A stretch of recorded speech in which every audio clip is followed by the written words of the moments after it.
আসসালামু আলাইকুম। আপনাদের সবাইকে আমন্ত্রণ জানাচ্ছি আমাদের আজকের বাউবিবার অনুষ্ঠানে। বিজয়ের আনন্দে আমরা সবাই আজ উল্লসিত। বাংলাদেশের স্বাধীনতার 25 বছর পূর্তি হচ্ছে। আমরা সবাই সৃষ্টি সুখের উল্লাসে কম্পমান। আমাদের প্রতিটি হৃদয় আজ সৃষ্টির উল্লাসে, সৃষ্টির সুখে পরিপূর্ণ। আজ সৃষ্টি সুখের উল্লাসে মোর মুখ হাসে, মোর চোখ হাসে, মোর টগবগিয়ে খুন হাসে। আজ সৃষ্টি সুখের উল্লাসে, আজ সৃষ্টি সুখের উল্লাসে মোর মুখ হাসে, মোর চোখ হাসে, মোর টগবগিয়ে খুন হাসে। আজ সৃষ্টি সুখের উল্লাসে। আজকে আমার রুদ্ধ প্রাণের পল্ললে বান্ডিকে ওই জাগলো জোয়ার, দুয়ারে ভাঙা কল্লোলে। আসলো হাসি, আসলো কাঁদন, মুক্তি এলো, আসলো বাঁধন।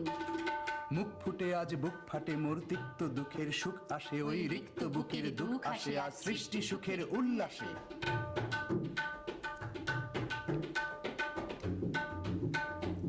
আসলো উদাস, শসলো হুতাশ, সৃষ্টি ছাড়া বুক ফাটা শ্বাস। উল্ল সাগর দুললো আকাশে, ছুটলো বাতাস। গগনে ফোটে চক্র ছোটে, পিনাক পানির শুল আসে। ওই ধূমকেতু আর উল্কাতে চায় সৃষ্টিটাকে উল্টাতে। আজ তাই দেখি আর বক্ষে আমার লক্ষ বাগের ফুল হাসে। আজ সৃষ্টি সুখের উল্লাসে। আজ হাসলো আগুন, শসলো ফাগুন, মদন মারে খুন মাখাতুন। পলাশ অশোক শিমুল ঘায়েল ফাগ লাগে ওই দিক বাসে, গো দিক বালে কার্পিত বাসে। আজ রঙন এলো রক্ত প্রাণের অঙ্গনে, মোর চারপাশে। আজ সৃষ্টি সুখের উল্লাসে। আজ কপট কোপের তুন্ধরি, ওই আসলো যত সুন্দরী। কারুর পায়ে বুক ডলা খুন, কেউ বা আগুন, কেউ মানেনি চোখের জলে বুক ভাসে। তাদের প্রাণের বুক ফাটে, তাও মুখ ফোটে না বাণীর বিনা মোর পাশে। ওই তাদের কথা শোনাই তোদের, আমার চোখে জল আসে। আজ সৃষ্টি সুখের উল্লাসে। আজ আসলো উষা, সন্ধ্যা দুপুর, আসলো নিকট, আসলো সুদূর। আসলো বাধা বন্ধ হারা ছন্দ মাতন পাগলা গাজন উচ্ছ্বাস। ওই আসলো আসেনি শিউলি শিথিল, হাসলো শিশির দুঃখ হাসে। আজ সৃষ্টি সুখের উল্লাসে। আজ জাগলো সাগর, হাসলো মরু, কাঁপলো ভূধর, কানন তরু, বিশ্ব ডোবান। আসলো তুফান, উছলে উজান, ভৈরবীদের গান ভাসে। মোর ডাইনে শিশু সদ্যজাত জরায় মরা বাম পাশে। মন ছুটছে গো আজ বলগাহারা, অশ্ব যেন পাগলাসে। আজ সৃষ্টি সুখের উল্লাসে। আজ সৃষ্টি সুখের উল্লাসে। যে কবিতাটি এখন শুনলেন এটি বিদ্রোহী কবি কাজী নজরুল ইসলামের লেখা। কিন্তু শুধু তাই না, বাংলাদেশ উন্মুক্ত বিশ্ববিদ্যালয়ের প্রত্যেকটি অনুষ্ঠানের শুরুতে যে সুরটি আপনারা শুনতে পান, সেই সুরটি কিন্তু এই কবিতারই সুর। শুধু কবিতা নয়, একটি জাতির পরিচয় আরও অনেক কিছুর সঙ্গে জড়িয়ে থাকে। সবচেয়ে বড় একটি জিনিস আমাদের রয়েছে, যেটি আমাদের পরিচয়কে সারা পৃথিবীতে নিয়ে যায়, সারা পৃথিবীতে বহন করে আমাদের অস্তিত্বকে, আমাদের বর্তমানকে, আমাদের দেশকে। আচ্ছা, আমার দেশের ভাবনায় কি আপনি কোনো বিশেষ ঘটনার কথা ভাবছেন? না, আমি কোনো ঘটনার কথা ভাবছি না। আপনি কি কোনো ব্যক্তিত্বের কথা ভাবছেন? না, তবে কি কোনো বিশেষ উৎসবের কথা ভাবছেন? না, উৎসবের কথাও ভাবছি না। তাহলে ভাবছেনটা কি? এটা কি এমন কিছু যার সাথে আমাদের জাতীয় ভাবমূর্তি জড়িয়ে আছে? হ্যাঁ। তবে এটা কি কোনো স্মারক স্তম্ভ? না, এটি কোনো স্মারক স্তম্ভ না। এটা কি কোনো সঙ্গীত? না, এটা সঙ্গীত না। আচ্ছা, আপনি যে ভাবছেন তা কি কোনো রাষ্ট্রীয় মর্যাদা সম্পন্ন জিনিস? হ্যাঁ। এর মাধ্যমে কি আমাদের দেশে পরিচিতি প্রকাশ পায়? হ্যাঁ, পরিচিতি প্রকাশ পায়। আচ্ছা, এটা কি আমরা বিশেষ বিশেষ দিনে ব্যবহার করে থাকি? হ্যাঁ, করি। এটা কি আমরা স্টেডিয়ামে নিয়ে যাই খেলার সময়? হ্যাঁ, অনেকে নেয়। তাহলে বোধহয় আমরা পেরে গেছি, এটি হচ্ছে আমাদের সেই প্রাণপ্রিয় জাতীয় পতাকা। হ্যাঁ, আপনাদের উত্তর সঠিক। জাতীয় পতাকা আমাদের স্বাধীনতা, সার্বভৌমত্ব ও জাতীয় সংহতির প্রতীক। এই জাতীয় পতাকা 1971-এর 26শে মার্চ যখন বাংলাদেশ স্বাধীনতা ঘোষণা করে, তখনই আমাদের জাতীয় পতাকার নকশা তৈরি হয়ে যায়। যদিও প্রাথমিক পর্যায়ে এর চেহারা ছিল সামান্য ভিন্ন। বর্তমানে যে লাল বৃত্তটি আছে তার মাঝখানে হলুদ রঙে আঁকা ছিল বাংলাদেশের মানচিত্র। পরে সংশোধিত হয়ে বর্তমান চেহারা লাভ করে, যার জমি হচ্ছে সবুজ এবং মাঝখানে লাল বৃত্ত। সবুজ অংশ হল তারুণ্য, উদ্দীপনা ও প্রকৃতির উদার সবুজের প্রতীক, এবং লাল বৃত্ত হল স্বাধীনতার লাল সূর্য।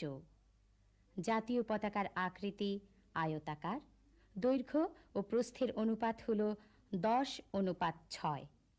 পতাকার মাঝে লাল বৃত্তের ব্যাসার্ধ হবে দৈর্ঘ্যের 5 ভাগের 1 ভাগ। আমাদের জাতীয় পতাকার নকশা করেছেন শিল্পী কামরুল হাসান। দেশের পরিচয় পতাকা, কিন্তু শুধু পতাকা নয়। একটি দেশ পরিচিত হয় আরো অনেক কিছু দিয়ে, নদী দিয়ে, ঘাস দিয়ে, ফুল দিয়ে, পাতা দিয়ে, মানুষ দিয়ে, পাখি দিয়ে। প্রথম প্রশ্ন করছি, আপনি কি আমাদের দেশের ঐতিহ্যময় কোনো কিছুর কথা ভাবছেন? না, ঐতিহ্যময় ঠিক না, তবে জাতীয় কিছু। আচ্ছা, এই বিষয়টি কি আমাদের কোনো স্থান সম্পর্কিত? না। আপনি কি জাতীয় কোনো ব্যক্তিত্বকে নিয়ে ভাবছেন? না, তাও না। আচ্ছা, এই বিষয়টি কি আমাদের কোনো জাতীয় প্রতীক বা এরকম কিছু? প্রতীক বলা চলে। আপনি কি কোনো শিল্পকর্ম নিয়ে ভাবছেন? না, ঠিক শিল্পকর্ম মানে মানুষের তৈরি কিছু না। তার মানে কি এই বিষয়টা প্রকৃতি দত্ত? জি, অনেকটা। আপনি কি জড়জগতের সম্পর্কে কিছু ভাবছেন? না, জড়জগৎ না। তাহলে এটা অবশ্যই প্রাণী জগতের সাথে সম্পর্কিত। প্রাণী জগৎ অবশ্যই। আচ্ছা, এটা কি পাখিকুলের সাথে সম্পর্কিত কোনো বিষয়? জি। যদি পাখি কুলের সম্পর্কিত বিষয় এবং আমাদের জাতীয় প্রতীকের সাথে মিলে যায়, তাহলে এটা নিশ্চয়ই আমাদের জাতীয় পাখি দোয়েল সম্পর্কিত। হ্যাঁ, উত্তর ঠিক উত্তর। এটা জাতীয় পাখি তৈরি। বসন্তের সকালে যে পাখির মিষ্টি শীষ শুনতে শুনতে ঘুম ভাঙে, আমাদের সেই পাখিটাই দোয়েল, আমাদের জাতীয় পাখি। শহরে গ্রামে বনে জঙ্গলে কোথায় নেই দোয়েল। ছোট্ট এই গায়ক পাখির নাম কিন্তু অনেক, দই নাচানি, দইকুলি ইত্যাদি। বিজ্ঞানের ভাষায় বলা হয় কপসিকা স্যালারিস। দোয়েল লম্বায় হয় 8 থেকে 9 ইঞ্চি আর ওজনে মাত্র 30 থেকে 40 গ্রাম। পুরুষ দোয়েল আর স্ত্রী দোয়েলের মধ্যে রঙের পার্থক্য থাকে। পুরুষ দোয়েলের রং সাদা আর কালোতে মেশানো, পেটের দিকটা সাদা এবং পিঠের দিকটা চকচকে কালো। আর স্ত্রী দোয়েল দেখতে ধূসর, পুরুষ দোয়েলের চাইতে অনুজ্জ্বল। পুরুষ ও স্ত্রী উভয় রকম দোয়েলের চোখ কিন্তু লাল রঙে রাঙানো। দোয়েলের লেজ কিছুটা উঁচু হয়ে থাকে এবং মাঝে মাঝে পাখিটা লেজ নাচায়। দোয়েল বছরে 2-3 বার বাচ্চা ফোটায় এবং প্রতিবারে 3 থেকে 5টি ডিম দেয়। ডিমে তা দেওয়ার ভার নেয় স্ত্রী দোয়েল এবং বাচ্চা ফোটানোর পর বাচ্চাদের বড় করে তোলার দায়িত্ব স্ত্রী দোয়েলের। দোয়েল পাখির স্বভাব লাজুক ধরনের। কোলাহলের চাইতে নিরিবিলি পরিবেশটাই তার বেশি পছন্দ। পুরুষ দোয়েল যখন স্ত্রী দোয়েলকে আহ্বান জানায়, তখন তার শীষের সুরে থাকে অনুরাগের ছোঁয়া। তখন শুধু পুরুষ দোয়েলটি শীষ দিয়ে যায় আর স্ত্রী দোয়েলটি চুপচাপ থেকে প্রতীক্ষা করতে থাকে। দোয়েলের স্বভাবে আছে রোমান্টিকতা আর প্রাণচাঞ্চল্য। আমাদের জাতীয় পাখি দোয়েলের স্বভাবের সাথে কি মিল খুঁজে পাই এই সমতটের আবেগপূর্ণ জনগোষ্ঠীর স্বভাবের? হয়তোবা। আমাদের জাতীয় পাখি দোয়েল, কিন্তু শুধুই কি আমাদের জাতীয় পাখি আছে? আমাদের আরো অনেক জাতীয় বিষয় আছে। বহু বছর ধরে প্রবাদ প্রচলিত আছে, মাছে ভাতে বাঙালি। আমাদের একটি জাতীয় মাছ রয়েছে। প্রথম প্রশ্ন, আপনি যেটা ভেবেছেন সেটা কি কোনো কৃষি জাতীয় পণ্য? হ্যাঁ। আচ্ছা, এটা কি কোনো খাদ্যদ্রব্য? খেতে বুঝি আপনি খুব পছন্দ করেন। হ্যাঁ, তাহলে এটা খাদ্যদ্রব্য। আচ্ছা, এটা কি উদ্ভিদ জাতীয় কোনো বস্তু? না। আচ্ছা, এটা কি কোনো প্রাণীজ কোনো জিনিস? আচ্ছা, তাহলে কি এটা স্থলচর কোনো প্রাণী? না। তাহলে আপনি কি কোনো মাছ জাতীয় কোনো কিছুর কথা ভাবছেন? হ্যাঁ, আমি মাছের কথাই ভাবছি। আচ্ছা, আপনি কি মাছের কথা বলছেন, সেটা কি আমাদের দেশের সর্বত্র অর্থাৎ পুকুর, নদী সব জায়গাতেই পাওয়া যায়? আপনি যে কোনো একটা বলেন, পুকুর অথবা নদী। আচ্ছা, তাহলে কি এটা পুকুরে পাওয়া যায়? না। আচ্ছা, তাহলে এটা পুকুরে পাওয়া যায় না। তাহলে কি এটা কি লোনা পানির মাছ? লোনা পানি। আচ্ছা, তাহলে কি লোনা পানির মাছ? আচ্ছা, এটা কি আঁশযুক্ত নাকি আঁশবিহীন? এটা আঁশযুক্ত। আঁশযুক্ত। সেই মাছে কি প্রচুর কাঁটা থাকে? যেহেতু এটা সুস্বাদু খাবার, তাহলে তো কাঁটা থাকবেই। আচ্ছা, তাহলে কি এই মাছটা আমাদের দেশের বিশেষ কয়েকটি নদীতে বহুল পরিমাণে পাওয়া যায়? হ্যাঁ, তা যেতে যায়। তাহলে আমরা মনে হয় এটা পেরে গেছি, এটা আমাদের জাতীয় মাছ ইলিশ। হ্যাঁ, আপনি ঠিকই ধরেছেন, এটা ইলিশ মাছ। ইলিশ আমাদের জাতীয় মাছ এবং দেশের মোট আহরিত মাছের প্রায় 30% আসে ইলিশ থেকে। ইলিশের বৈশিষ্ট্য ও জীবন প্রকৃতি বিচিত্র। অত্যন্ত দ্রুত গতিতে উজান বেয়ে চলে বলে একে অভিপ্রায়নশীল মাছ অর্থাৎ এন্ডোমাস বলে। খাদ্য ও প্রজননের প্রয়োজনে ইলিশ নদীর মোহনা থেকে উজান বেয়ে নদীর ভেতরে আসে এবং ডিম ছাড়ার পর আবার সমুদ্রে ফিরে যায়। একটি পরিণত ইলিশ প্রায় 20 লাখ ডিম ছাড়তে পারে। ডিম থেকে উৎপন্ন পোনা ইলিশ সামান্য বৃদ্ধিপ্রাপ্ত হলে বলা হয় জাটকা। এই জাটকা আরও পরিণত হবার জন্য আবার সমুদ্রে চলে যায়। তারপর আবার পূর্ণতা প্রাপ্তির পর প্রজননের জন্য নদীর মিঠা পানির এলাকায় চলে আসে। এইভাবে ইলিশের জীবন প্রক্রিয়া চলতে থাকে।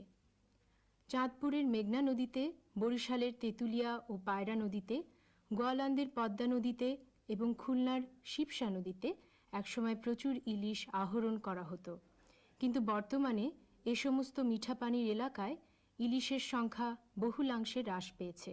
এখন প্রায় 60% ইলিশ আহরিত হয় নোনা পানির এলাকা থেকে। মিঠা পানিতে ইলিশের দুষ্প্রাপ্যতার জন্য পরিবেশগত ভারসাম্যহীনতাই অনেকাংশে দায়ী। পর্দায় ইলিশের ছবি দেখতে দেখতে অনেক হয়তো সর্ষে ইলিশের গন্ধ পাচ্ছিলেন মনে মনে। এই যে দেশ, যে দেশে রয়েছে জাতীয় পাখি, জাতীয় ফুল, জাতীয় ফল, জাতীয় মাছ, এই দেশে রয়েছেন আমাদের জাতীয় বীরেরা, যাদের রক্তে এই দেশের মাটি পবিত্র হয়েছে, যাদের রক্তে আমরা পেয়েছি আমাদের বেঁচে থাকার জন্য একটি দেশ। আপনি কি ঐতিহ্যময় কোনো স্থানের কথা ভাবছেন? না। তাহলে কি কোনো প্রতিষ্ঠানের কথা ভাবছেন? না। আপনি কি কোনো ব্যক্তির কথা ভাবছেন? হ্যাঁ। ইনি কি জীবিত? না। ইনি কি পুরুষ? হ্যাঁ।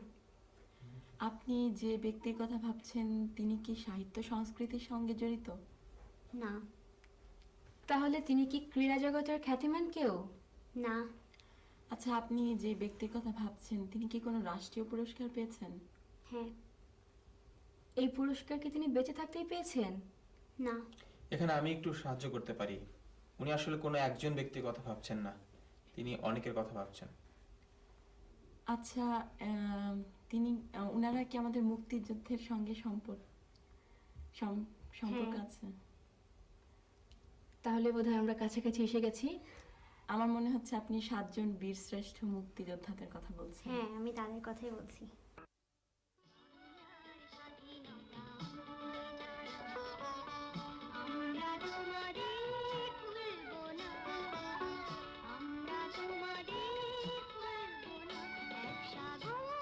আপনারা 7 জন বীরশ্রেষ্ঠকে দেখলেন। শুধু এই 7 জন বীরশ্রেষ্ঠ নয়, লক্ষ লক্ষ তরুণ প্রাণ দিয়েছিল এই মাটির জন্য, একটি স্বাধীন মাতৃভূমির জন্য। তাদের রক্তে পবিত্র হয়েছে আমাদের এই ভূমি, এবং এই পবিত্র স্বাধীনতাকে রক্ষা করার জন্য আমরা রয়ে গেছি।